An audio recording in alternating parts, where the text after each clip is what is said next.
Hello students, कैसे हैं आप। कुसुम लर्निंग क्लासेस में आपका स्वागत है।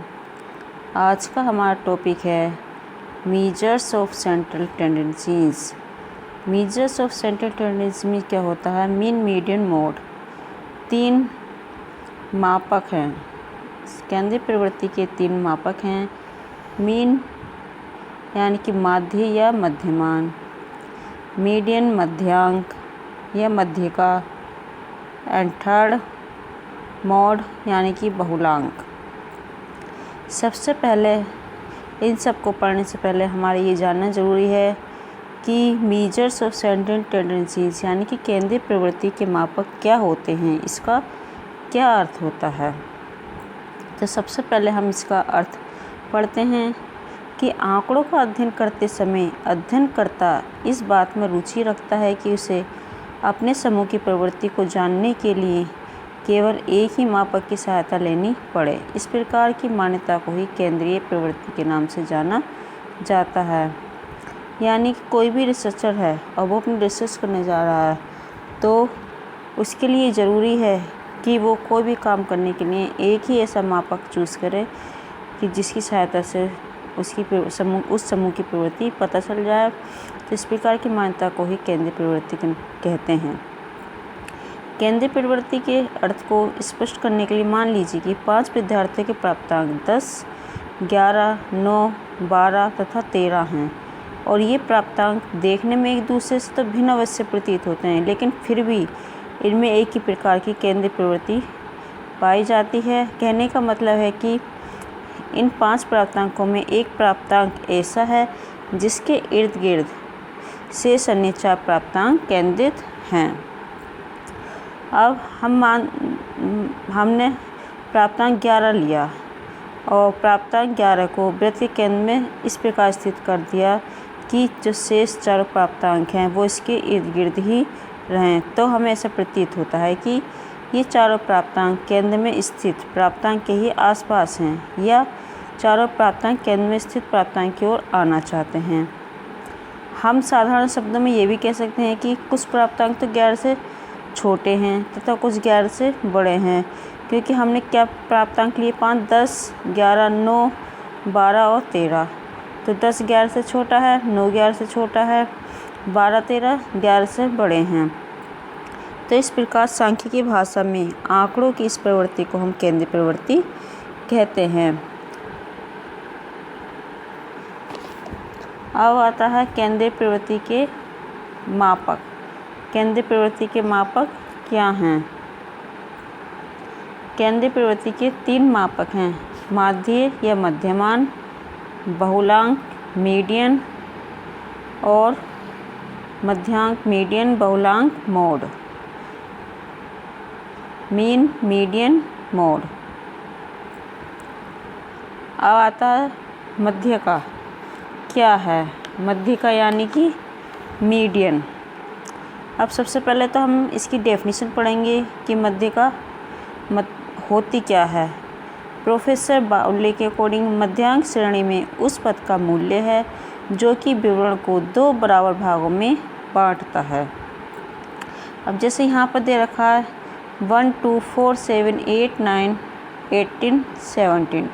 टोटल कितने हो गए? 2, 4, 6, 8, 10। टोटल 10 हैं। तो अब इसका हमें क्या निकालना है? मीडियन निकालना है, यानी कि 5 नंबर वाला भी नहीं। तो इसके लिए हम क्या करेंगे? 2 लेंगे, 7 और 8। फिर क्या करेंगे? हम दोनों को प्लस करके 2 से डिवाइड कर दिया तो क्या निकल गया है इसका मीडियन 7.5। तो अब इसकी डेफिनेशन हमने इसकी पढ़ ली। अब क्या होता है कि मध्यांक भी 2 प्रकार के आंकड़ों से ज्ञात किया जाता है। एक होता है अनग्रुप डाटा, एक होता है ग्रुप डाटा। अनग्रुप डाटा को अवर्गीकृत आंकड़े कहते हैं और ग्रुप डाटा को वर्गीकृत आंकड़े कहते हैं। अगर हम बिल्कुल साधारण भाषा में कहें तो मध्यिका यानी कि मीडियन वह संख्या है जो दी गई संख्याओं के बिल्कुल बीच में आती है।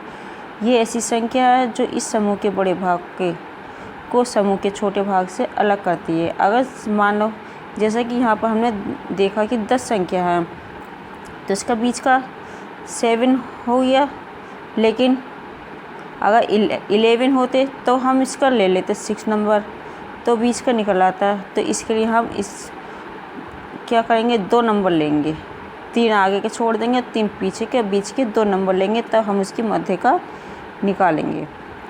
मध्यिका को निकालने के लिए हमें संख्या को भिन्न भिन्न तरीके से व्यवस्थित करना पड़ेगा। जैसे अगर हमें कुछ संख्याओं की मध्यिका निकालनी है तो हमें उसे या तो बढ़ते क्रम में लिखना होगा या फिर से घटते क्रम में लिखना पड़ेगा।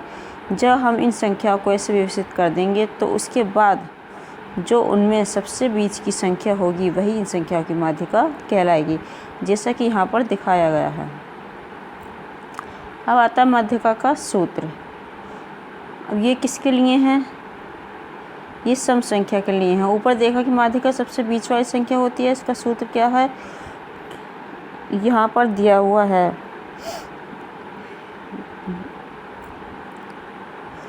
ब्रैकेट मंजिल ब्रैकेट फिर bracket n/2 + 1 10 term plus bracket n/2 bracket close term फिर ब्रैकेट बंद क्लोज ब्रैकेट बंद फिर डिवाइड बाय 2। अब इसी प्रकार ऊपर दिए गए सूत्र में n अवलोकन की संख्या करने पर देखा उसी परिस्थिति की जब अवलोकन की संख्या सम होती है, लेकिन अगर अवलोकन की संख्या विषम हो। ये वाला जो फॉर्मूला था सम संख्या के लिए है और ये जो फॉर्मूला है विषम संख्या के लिए है। तो विषम संख्या के लिए लगाते हैं माध्यिका बराबर ब्रैकेट n + 1/2। जैसा कि आपने देखा हमने 2 सूत्र के बारे में पढ़ा। पहला सूत्र हम तब काम में लेंगे जब अवलोकनों की संख्या सम होगी और दूसरा सूत्र हम तब काम में लेंगे जब अवलोकनों की संख्या विषम होगी, जैसा कि हमें प्रक्रिया के बारे में पता है। और हम ये भी जानते हैं कि सबसे पहले संख्या को कि जो समूह है इसको या तो हम बढ़ते क्रम में या घटते क्रम में लिखना होता है। ऐसा करने के बाद हमें अवलोकनों की संख्या गिननी पड़ेगी कि वो सम है या विषम है। जब हम ऐसा कर लेते हैं तो इसके बाद ये संख्या हमें सूत्र में लिखनी होती है। जब हम इस संख्या सूत्र में डालते हैं तो हमारे पास एक संख्या आती है, वही उसकी समूह की माध्यिका होती है। अब है माध्य। माध्य क्या होता है, यानी कि मीन। अंकगणित माध्य दी गई संख्याओं के औसत के समान है। यह एक संख्याओं के समूह में से वह संख्या जो उन सभी संख्याओं का प्रतिनिधित्व करती है। यानी कि फर्ग्यूसन ने डेफिनेशन दी है कि मध्यमान वह मान है जो संख्याओं के योग को उनकी संख्या से भाग देने पर प्राप्त होता है। यानी कि सांख्यिकी में हम जिसे मध्यमान कहते हैं, सामान्य गणित में उसे हम औसत कहते हैं और मध्यमान को हम m से प्रदर्शित करते हैं। मध्यमान ज्ञात करने का सबसे सरल तरीका है कि संख्याओं के जोड़ को उनकी संख्या से भाग कर दिया जाता है। यानी कि जो संख्या दी होती है उनका टोटल काउंट अपॉन वो कितनी संख्या है उससे हम उसको डिवाइड कर देंगे तो मीन निकल कर आ जाएगा। अब माध्य कैसे निकालते हैं, how to find mean in Hindi. आइए इसे हम एक उदाहरण के साथ समझते हैं। एक परिवार में 2 भाई हैं। उन दोनों भाइयों की अलग अलग ऊंचाई है। छोटे भाई की ऊंचाई 128 सेंटीमीटर है, जबकि उसके बड़े भाई की ऊंचाई 150 सेंटीमीटर। अब उसके माता पिता उन दोनों भाइयों की औसत ऊंचाई जानना चाहते हैं। तो ऐसा करने के लिए उन दोनों भाइयों की ऊंचाई का माध्य निकालना होगा। अब क्या है, एक भाई की 128 है, दूसरे की 150 है। अब दोनों को प्लस करके 2 से डिवाइड कर देंगे तो निकल आएगा 139 सेंटीमीटर। अतः हमने दोनों की ऊंचाइयों को जोड़ा एवं 2 से भाग कर दिया एवं ऐसा करने से उनकी औसत ऊंचाई एवं उसकी ऊंचाई का माध्य निकल आया। यहाँ 2 संख्या दे रखी हैं तो 2 को प्लस कर लिया, फिर 2 से डिवाइड कर लिया। अगर 2 से अधिक होती हैं तो सबको प्लस करते हैं, जितनी संख्या होती फिर हम उससे उसको डिवाइड कर देते हैं। अतः दोनों भाइयों की औसत ऊंचाई 139 सेंटीमीटर है। जैसा कि हम देख सकते हैं कि औसत ऊंचाई बड़े एवं छोटे भाई की ऊंचाई के बीच में था। छोटे भाई की ऊंचाई से बड़े एवं बड़े भाई की ऊंचाई से छोटी है, अतः इन दोनों के बीच ही आती है। अब आता है मीन निकालने का सूत्र। जैसा कि आपने देखा कि हम सभी संख्या को जोड़कर एवं भाग देकर माध्य निकाल सकते हैं, लेकिन कभी कभी संख्याएं ज़्यादा हो जाती हैं और तब थोड़ा मामला पेचीदा हो जाता है। तब क्या करते हैं कि हम इस काम को सरल बनाने के लिए माध्य निकालने का सूत्र पढ़ेंगे, जिससे संख्या का माध्य आसानी से निकल आएगा। माध्य बराबर होता है अवलोकनों का योग बटे अवलोकनों की संख्या। जैसा कि आप सूत्र में देख सकते हैं कि हमें जितनी भी संख्या दे रही हैं उनका योग कर देते हैं और हमें ये भी गिना कि वे कितनी संख्याएं हैं। अब हमें संख्याओं के योग को उनके तादाद से भाग दे देना, यानी कि जो संख्या दे रखी है सबको टोटल कर कितनी संख्या दे रखी है उतने से हम उसको डिवाइड कर देंगे तो माध्य निकल आएगा। अब आता है बहुलक। क्या होता है बहुलक? यानी कि मॉड।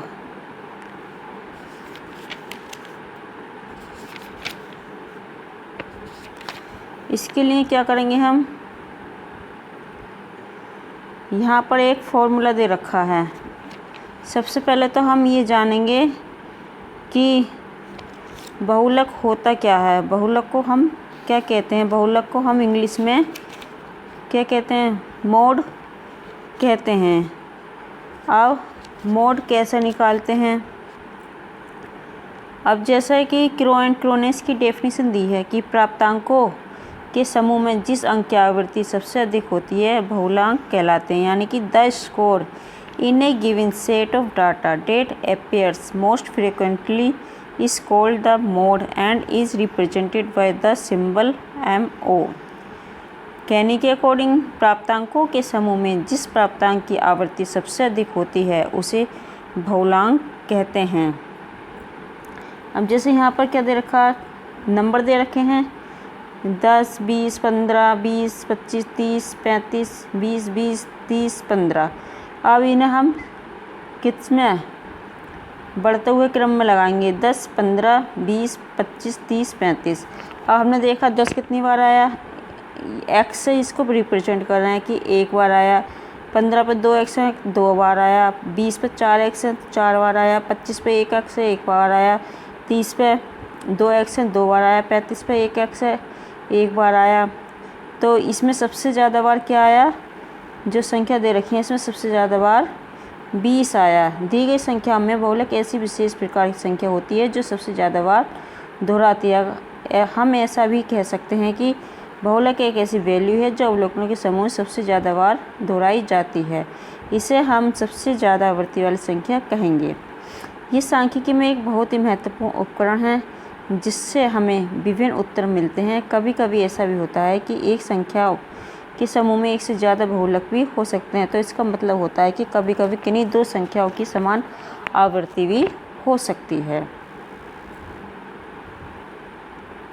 अब बहुलक कैसे निकालते हैं, how to find mode in Hindi. जैसा कि ऊपर बहुलक के बारे में जानकारी में पढ़ा कि बहुलक वह संख्या होती है जिसकी समूह में सबसे ज़्यादा आवृत्ति होती है। अब नीचे दी गई संख्याओं का बहुलक निकालना है। अब ये दे रखा है, पहले हम इसे क्या करेंगे, बढ़ते हुए क्रम में लगाएंगे, फिर देखेंगे कौन सी संख्या सबसे ज़्यादा बार आ रही है। जैसा कि आप जानते हैं समूह में बहुलक निकालने के लिए हमें ऐसी संख्या ढूंढनी है जिसकी आवृत्ति सबसे ज़्यादा हो।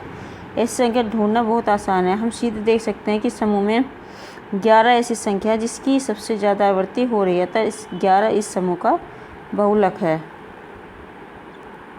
अब आता है माध्य, माध्यिका एवं बहुलक में संबंध। अब ऊपर दी गई तीनों मध्य प्रवृत्ति में आपस में कुछ संबंध होते हैं, अतः हम यहाँ उस संबंध के बारे में जानेंगे। ये संबंध हमें एक समीकरण से पता चलता है और ये समीकरण क्या दे रखी है, माध्य माइनस बहुलक इजिकल टू 3 इंटू ब्रैकेट माध्य माइनस माध्यिका। यानी कि इसको हम इस फॉर्मूले से निकाल सकते हैं कि बहुलांक इजिकल टू संबंध ज्ञात करना है माध्य माध्यिका बहुलक में, तो हम ये भी लिख सकते हैं कि बहुलांक बराबर 3 माध्यांक माइनस 2 माध्य, यानी कि MO is equal to 3MD minus 2M। यदि किसी प्रश्न में ऐसे दो वर्गांतर हों जिसकी आवृत्तियाँ सबसे अधिक हों और बराबर भी हों, तो यदि वे वर्गांतर कुछ दूरी पर हो तो इस प्रश्न में दो बहुलांक मान लेंगे। बी, यदि वे वर्गांतर एक साथ हों तो बहुलांक उन दोनों वर्गांतरों के मध्य बिंदु का मध्यमान होगा। अब इसके साथ साथ कुछ केंद्रीय मापकों की मान्यताएं भी हैं। Assumption, underlying, mean, median, mode. अब माध्यक में क्या होता है, मीन में क्या होता है, जब प्राप्तांकों का विवरण सामान्य हो। सेकंड, जब विवरण के प्रत्येक अंक को महत्व देना हो। थर्ड, जब केंद्रीय झुकाव शुद्ध रूप से मालूम करना हो। फोर्थ, जब सर्वाधिक विश्वसनीयता अपेक्षित हो। फिफ्थ, जब सत्य बहुलांक ज्ञात हो। सिक्स, जब मानक विचलन सहसंबंध तथा प्रमाणिक त्रुटि की गणना करती हो। मध्यांक के लिए क्या होनी चाहिए मान्यता है। फर्स्ट, जब प्राप्तांकों का वितरण सामान्य ना हो। सेकंड, जब केंद्रीय प्रवृत्ति का अधिक शुद्धता से पता लगाना हो। थर्ड, जब अधिक शुद्धता की आवश्यकता ना हो। फोर्थ, जब वितरण विकृत हो। फिफ्थ, जब वितरण अपूर्ण हो अर्थात कुछ वर्गों में शून्य आवृत्ति हो। सिक्स, जब समूह का ठीक मध्य बिंदु मालूम करना हो। सेवन, जब छोरों की तरफ अंकों की प्रवृत्ति अधिक हो।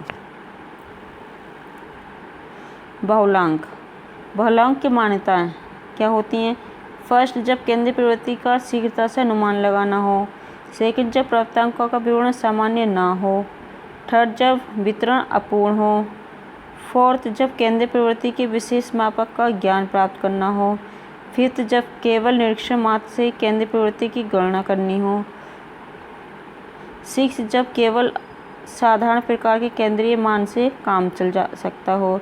एंड लास्ट सेवन, जब केंद्रीय मान के लिए ऐसा प्राप्तांक ज्ञात करने की आवश्यकता हो जिसकी आवृत्ति सबसे अधिक हो। यहाँ पर हमने ये पढ़ा कि केंद्रीय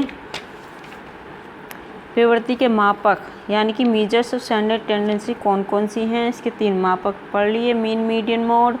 फिर ये भी पढ़ा कि मीन, मीडियन, मोड की मान्यताएं क्या होती हैं, क्या इनकी डेफिनेशन है, क्या इनके फॉर्मूले हैं। अब इतना जानने के बाद हम इसके जो न्यूमेरिकल्स हैं वो अगली वीडियो में करेंगे। आज के लिए इतना ही काफ़ी है। धन्यवाद।